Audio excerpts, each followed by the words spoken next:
नमस्कार प्यारे विद्यार्थी, मैं बनवारीलाल स्वागत करता हूं आपका आपके YouTube चैनल मैथ्स स्टडी पर। यदि आप चैनल पर पहली बार है तो चैनल को सब्सक्राइब करें और बेल आइकन को जरूर दबाएं ताकि आप सबसे पहले वीडियो देख पाए। देखो बच्चों, हमारी जो क्लास चल रही थी वो संख्या पद्धति कक्षा 9वीं की जो अध्याय पहला संख्या पद्धति वो चल रहा था। बेसिक जो क्लास थी हमारी पीछे वाली में कंप्लीट हो गई। 1.1 भी हमारा कंप्लीट हो गया। आज हम 1.2 पर चलेंगे और 1.2 जो अध्याय है उसमें हम अपरिमेय के बारे में पढ़ेंगे। अपरिमेय जो संख्याएं होती है, परिमेय संख्याओं के बारे में हमने पीछे पढ़ लिया था, किसको कहते हैं, क्या होती है। अपरिमेय संख्याएं कौन सी होती है? देखो, जब संख्याओं का वर्गीकरण बताया था तो उसमें मैंने बताया था कि जो वास्तविक संख्याएं होती है वो परिमेय और अपरिमेय से मिलकर बनती है। अपरिमेय और परिमेय संख्याओं के समूह को क्या कहा जाता है? वास्तविक संख्या कहा जाता है। ठीक है।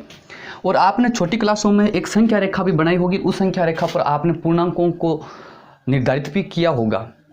ठीक है। तो यहाँ पर हम अपरिमेय संख्याओं के बारे में पढ़ेंगे। अपरिमेय संख्या किसको कहेंगे?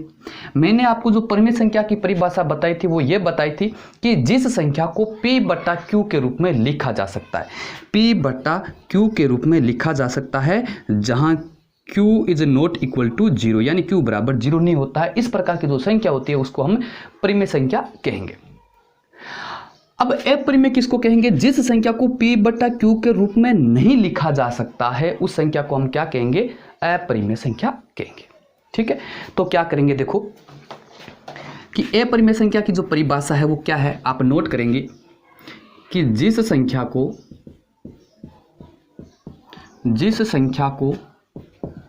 P/Q के रूप में नहीं लिखा जा सकता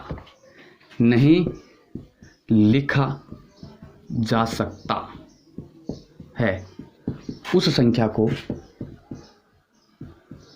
अपरिमेय संख्या कहते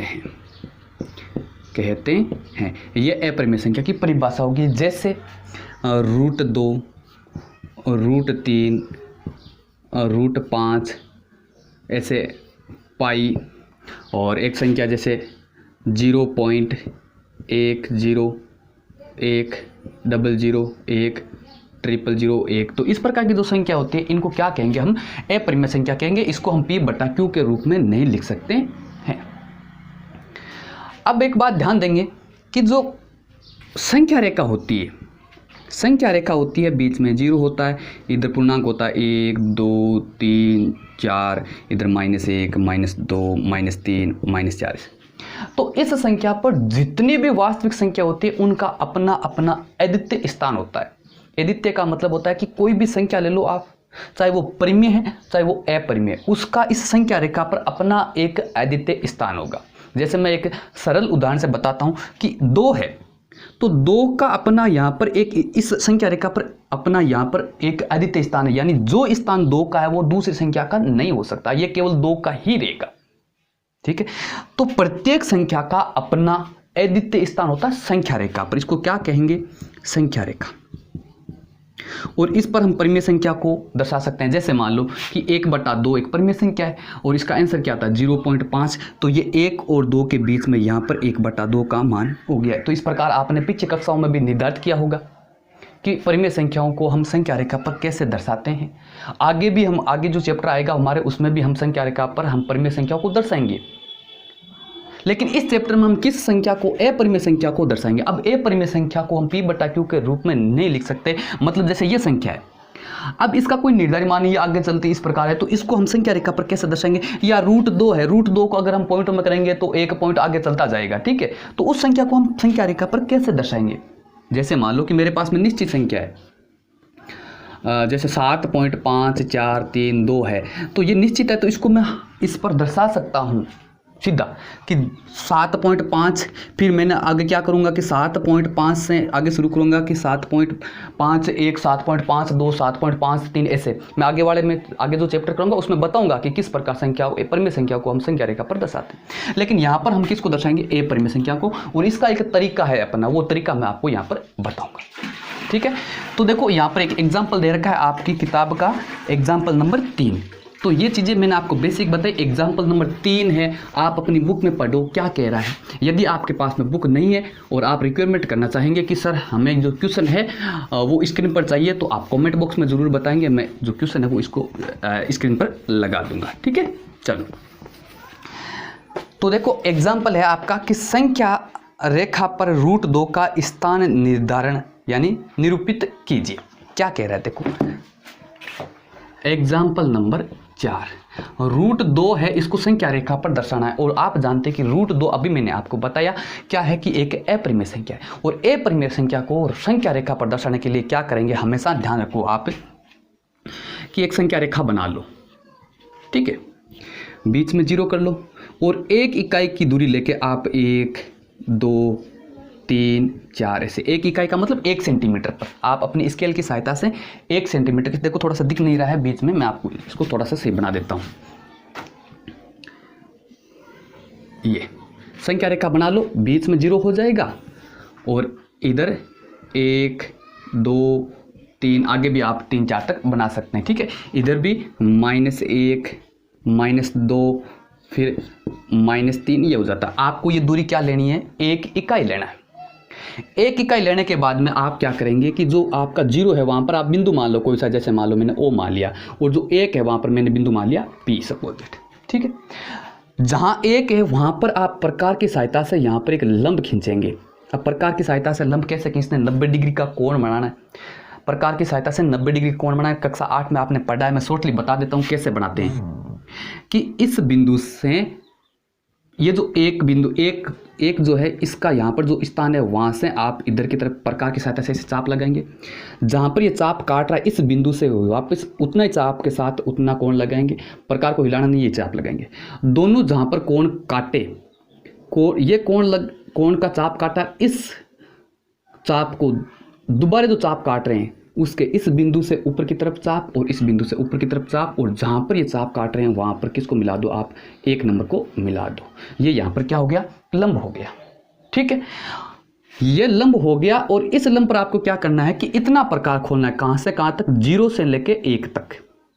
1 इकाई का प्रकार खोल के प्रकार की नोक 1 पर के ऊपर की तरफ आप चाप लगाएंगे, ऐसे ऊपर की तरफ। कितना, 1 इकाई का मतलब 1 सेंटीमीटर का।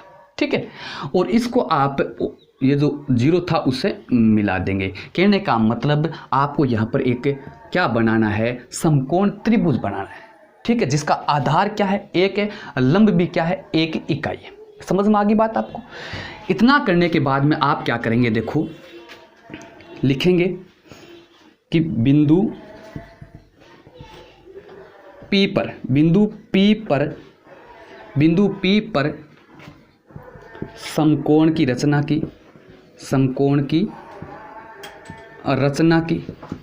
ठीक है, इतना करने के बाद में आप क्या करेंगे कि जो OP है, OP ये आपका कितना है, 1 इकाई है। OP बराबर 1 आ गया, और PQ बराबर ये भी कितना आ गया, 1 इकाई। आप इकाई लिख सकते हैं, 1 इकाई का मतलब आप सेंटीमीटर नहीं लिखेंगे, आप इकाई लिखेंगे। ठीक है, अब देखो कि ये 1 है, ये 1 है, ये जो कोण है, कौन सा कोण, OPQ,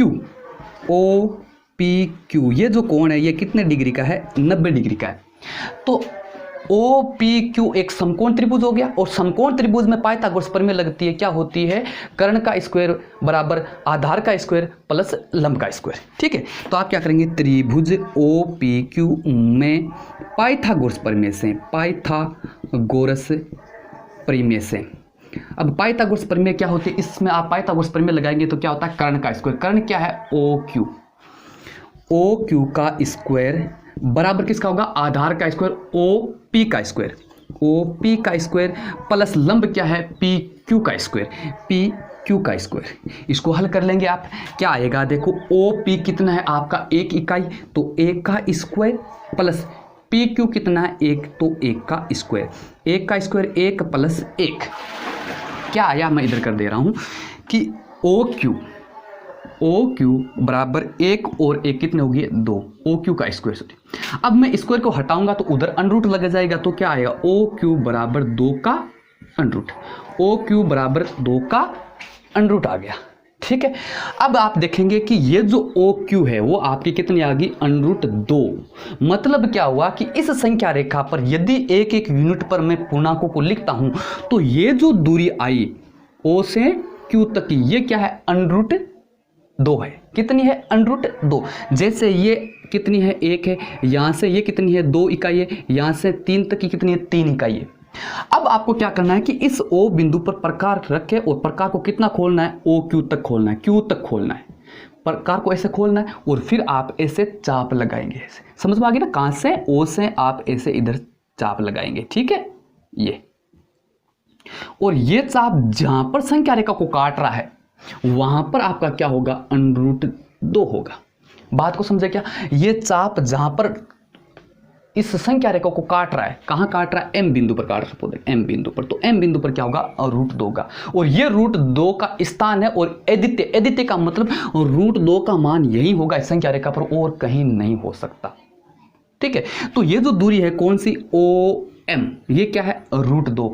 तो आप क्या करेंगे, देखो OQ आपने प्रकार खोल के चाप लगाया, तो OQ जो दूरी है वो किसके बराबर है, OM के। तो OQ बराबर OM, अतः M पर √2 होगा। बिंदु M पर क्या होगा, √2 होगा। तो हमने √2 को कहां पर दर्शा दिया, संख्या रेखा पर दर्शा दिया। देखो एक सरल बात कह दूं मैं, आपको कह दे कि 5 को संख्या रेखा पर दर्शाओ, तो आप क्या करेंगे, एक संख्या रेखा बनाएंगे, बीच में 1 0 करके 1 2 3 4 5 करके, और 5 की जगह आप क्या करेंगे, 5 कर देंगे। समझ आ गई बात आपको। तो यहां पर लेकिन √2 जो है उसका मान तो 1 पॉइंट आगे चलता ही रहता है, ठीक है, एक मतलब आगे एक सर्कुलेशन में चलता ही रहता है। तो हम उस प्रकार से इस √2 को अगर दर्शाते जाएंगे तो हम इम्पॉसिबल नहीं दर्शा सकते।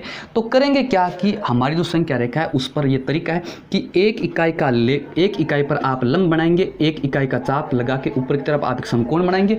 उस समकोण का जो कर्ण आएगा वो √2 का आएगा, और √2 को आप यहाँ से चाप लगा के और इतना चाप लगा के ऐसे काटेंगे ना, तो संख्या रेखा पर जहाँ पर यह चाप काट रहा है वहीं पर आपका √2 होगा। तो इस प्रकार हमने M बिंदु पर √2 को दर्शा दिया, ठीक है।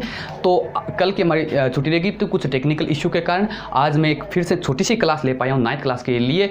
तो अगर आपको वीडियो अच्छा लगा है और लग रहा है कि एक्चुअल में हमारे लिए यूजफुल है, तो वीडियो को लाइक कर देना, अपने दोस्तों के साथ शेयर कर देना। और ये प्रश्न अगर आपको समझ में आया है तो भी आप कमेंट बॉक्स में बताएंगे, नहीं आया तो भी बताएंगे। और साथ साथ में कल जो हमारा एग्जाम्पल नंबर 5 और 1.2 जो एक्सरसाइज है उसको करेंगे। उसमें जो हम 2 क्वेश्चन है वो करेंगे, कौन से, एक तो है √3 को कैसे दर्शाएंगे, देखो √2 को बताया मैंने आपको यहाँ पर दर्शाना, और एक √5 को कैसे दर्शाएंगे, ठीक है। तो ये दोनों प्रश्न हम कल की आगे वाली क्लास में करेंगे। तो आज की क्लास में यहीं समाप्त करते हैं, मिलते हैं आगे वाली क्लास में। तब तक के लिए जय हिंद, जय भारत।